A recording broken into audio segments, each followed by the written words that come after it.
ان کے عمل کے لیے اور باہر تک یہ پیغام پہنچانے کے لیے کہ یہاں موالین حیدر کرار موجود ہے. نعرہ تکبیر. میں نے بھولا نہیں ہے دوسری دفعہ پھر نعرہ تکبیر کہہ رہا ہوں تاکہ سب اس عبادت میں شامل ہو جائیں. نعرہ تکبیر. اللہ اکبر. نعرہ رسالت یا رسول اللہ. نعرہ حیدری. آواز بلند سلام.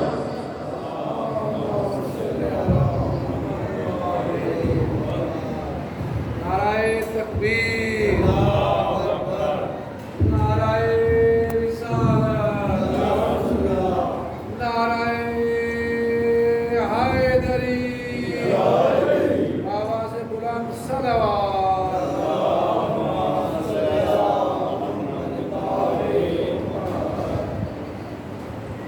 فاتحہ.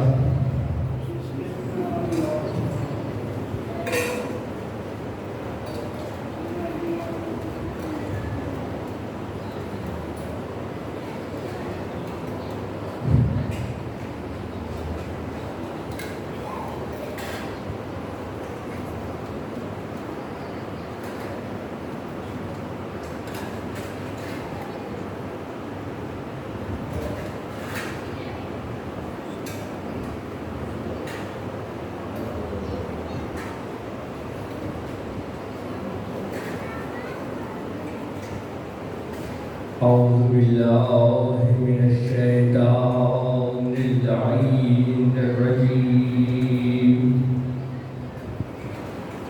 بسم الله الرحمن الرحيم. الحمد لله الذي جعل الحمد مفتاح لذكره وخلق الأشياء ناطقة بحمده وشكره. الصلاة والسلام على نبيه محمد المشتق اسمه من اسمه المحمود وعلى المطهرين أولي المكارم والجود. الحمد لله الذي هدانا لهذا وما كنا لنهتدي لولا أن هدانا الله. أما بعد فقد قال الله تبارك وتعالى في كتابه المحكم وخطابه المتقن وقوله وأحسن. بسم الله الرحمن الرحيم. فآمنوا بالله ورسوله والنور الذي أنزلناه والله بما تعملون خبير. صلوات.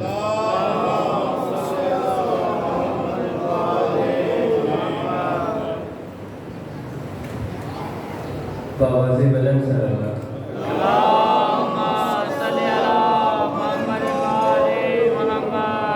دعا ہے کہ پروردگار آپ سب کی توفیقات میں اضافہ فرمائے.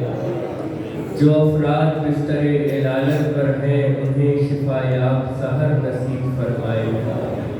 جو افراد بے روزگار ہیں انہیں باعزت روزگار عطا فرمائے. تمام افراد کی رزق اور روزی میں وسعت عطا فرمائے. جو افراد بے اولاد ہیں انہیں اولاد صالح عطا فرمائے.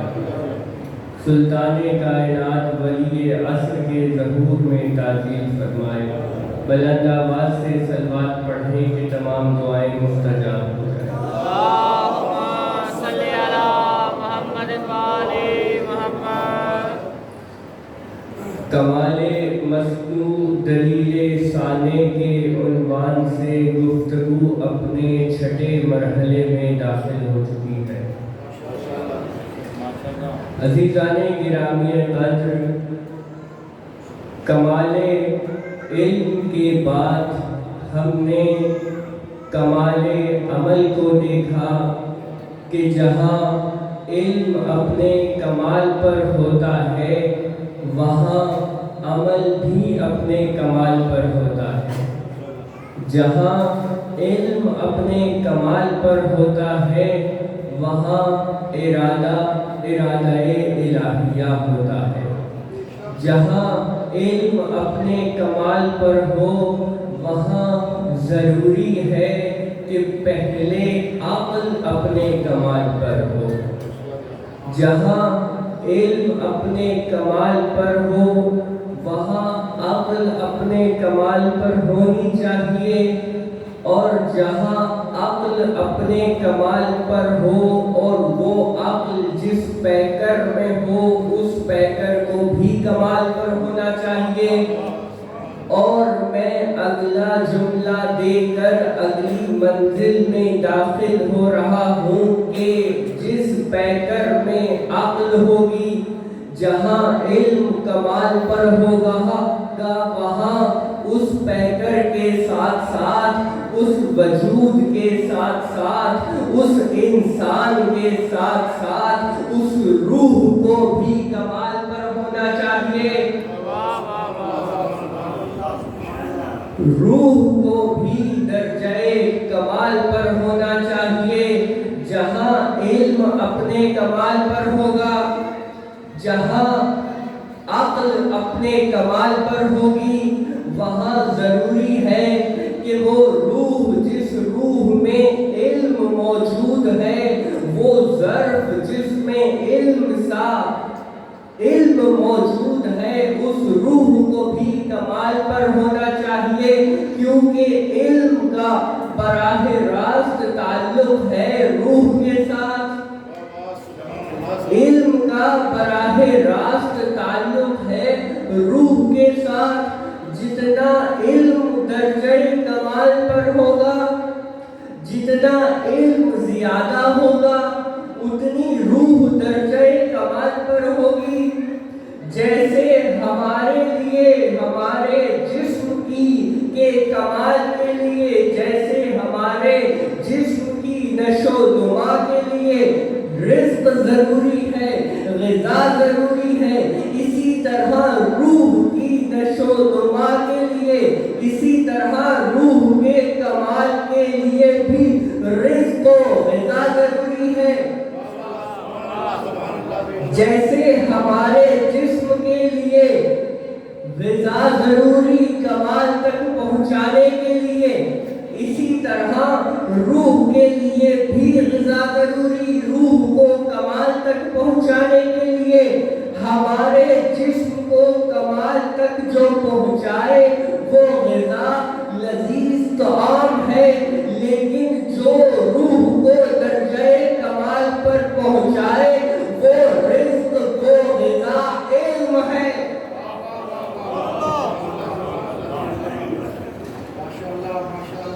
جو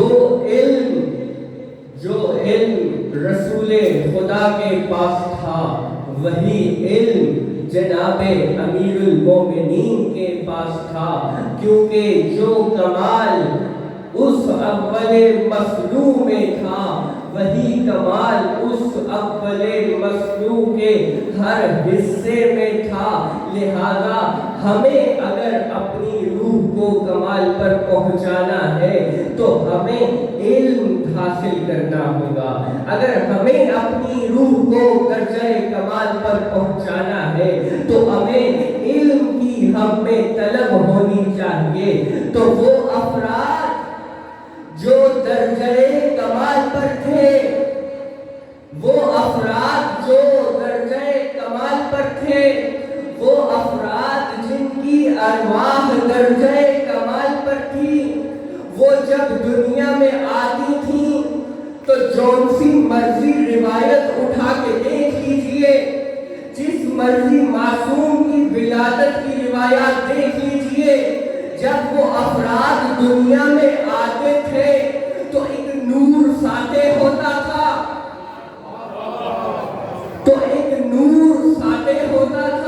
اور جب وہ نور چھٹتا تھا تو دیکھا جاتا تھا کہ وہ معصوم سجدے میں ہے اور فرما رہا ہے شکرن شکرا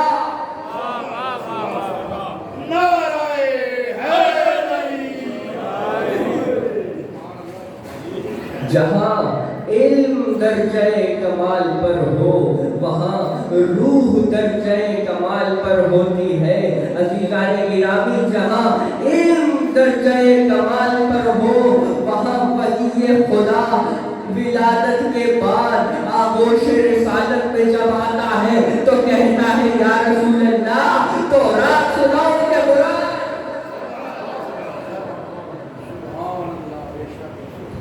عزیزان گرامی، جہاں روح درجۂ کمال پر ہو ضروری ہے کہ وہاں عقل درجۂ کمال پر ہو، اور جہاں ہمیں اپنی روح کو درجۂ کمال پر پہنچانا ہے تو ہمیں حصول علم کرنا ہے، ہمیں اپنے ظرف روح میں علم داخل کرنا ہے۔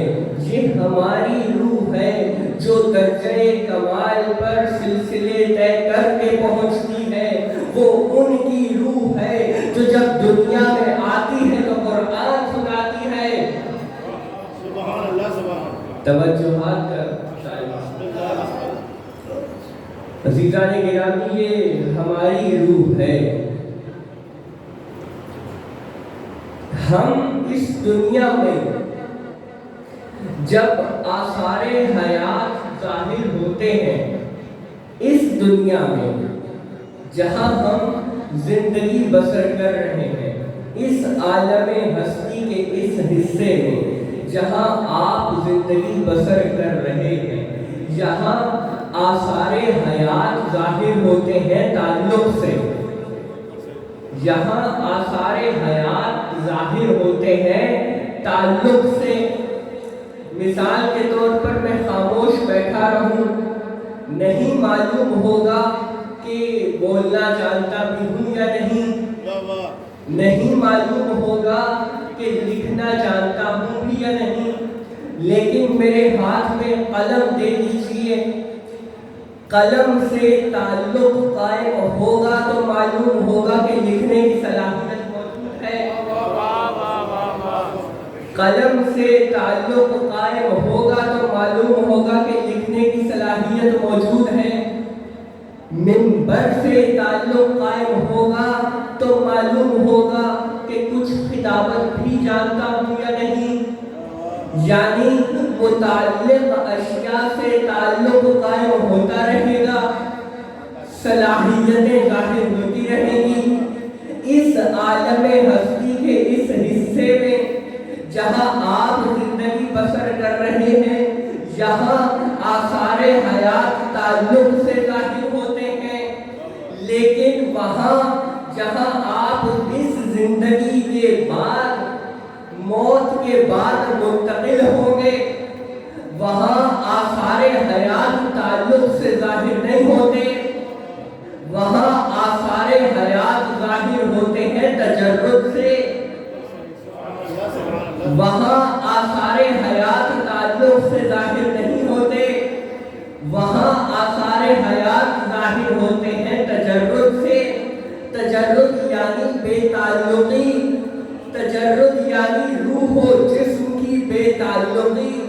آنکھوں کا روح سے تعلق ٹوٹے گا تو معلوم ہوگا کہ دیکھنے کی صلاحیت کتنی ہے۔ کانوں سے روح کا تعلق ٹوٹے گا تو معلوم ہوگا سننے کی صلاحیت کتنی ہے۔ اور خدا کی قسم، یہ تجرد کی کیفیت، یہ روح و جسم کے تعلق ٹوٹنے کی کیفیت ہمیں اس دنیا میں رہتے ہوئے کبھی معلوم نہ ہوتی اگر اللہ خواب کی کیفیت نہ رکھتا۔ اگر اللہ خواب کی کیفیت نہ رکھتا تو ہمیں تجرد کی کیفیت محسوس نہ ہوتی۔ خواب میں آپ کو کسی حد تک تجرد کی کیفیت محسوس ہوتی ہے۔ سوئے تھے اپنے بستر پر، لیکن خود کو کسی مرحوم کے پاس پایا۔ سوئے تھے آپ اپنے بستر پر، لیکن خود کو کربلا میں پایا۔ سوئے تھے آپ اپنے مکان میں،